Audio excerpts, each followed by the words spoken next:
Hello board game brothers and sisters, and welcome to another video where I'll be letting you know of some cool Kickstarters launching this week.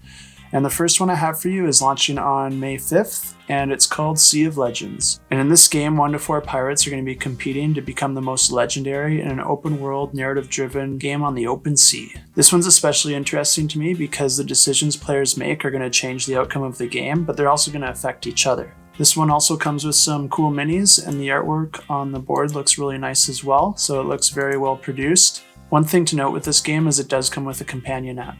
And the next one I have for you is High Noon, and this plays 2 to 6 players and takes 1 to 2 hours to play. And it actually reminds me a little bit of a skirmish style game where everyone's going to be on the same board, competing over a series of rounds to become either the last man standing or to achieve the most gold in the game. And you achieve gold in this game by causing a lot of mayhem and destroying your opponents. It says 2 to 4 players on the Kickstarter page, so either the BGG page is wrong or there's an expansion that adds extra players. And this game comes with a lot of minis as well, and some structures so that you can really build out the map. And this page actually has some prices here. I'll put all these Kickstarter pages in the description below, so check it out if you want to see more. And the next game we have here is called Pulp Invasion, and this is actually the second game in the Pulp series. And this artwork actually comes from a bunch of magazines that were actually published previously, and it looks like the designers got the rights to use this artwork to build a few different games with, so you can expect a lot more games in this series. And for this game specifically, it plays either 1 to 2 players, and the 2-player is competitive. And in this game, you're a secret agent disguised as a space trader,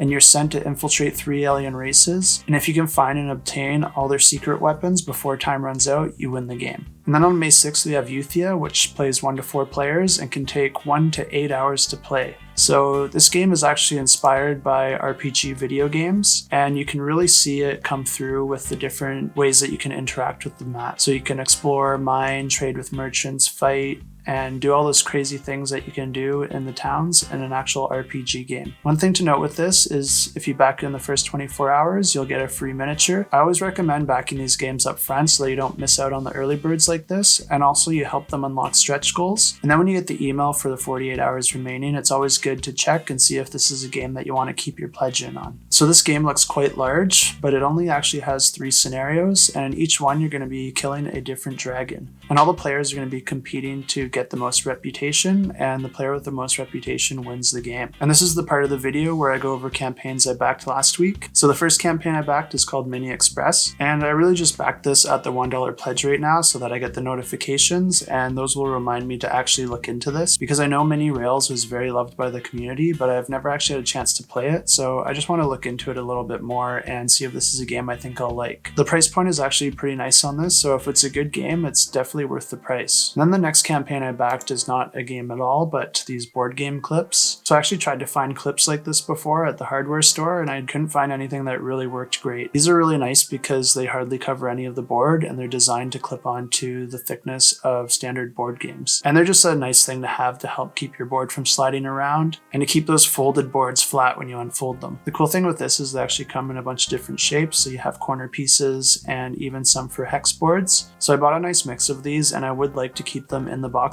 but you could just use these like you do with a dice tray and share it across all your games. And that's all I have for you today, so remember to like and subscribe and keep that shelf cluttered and the table full.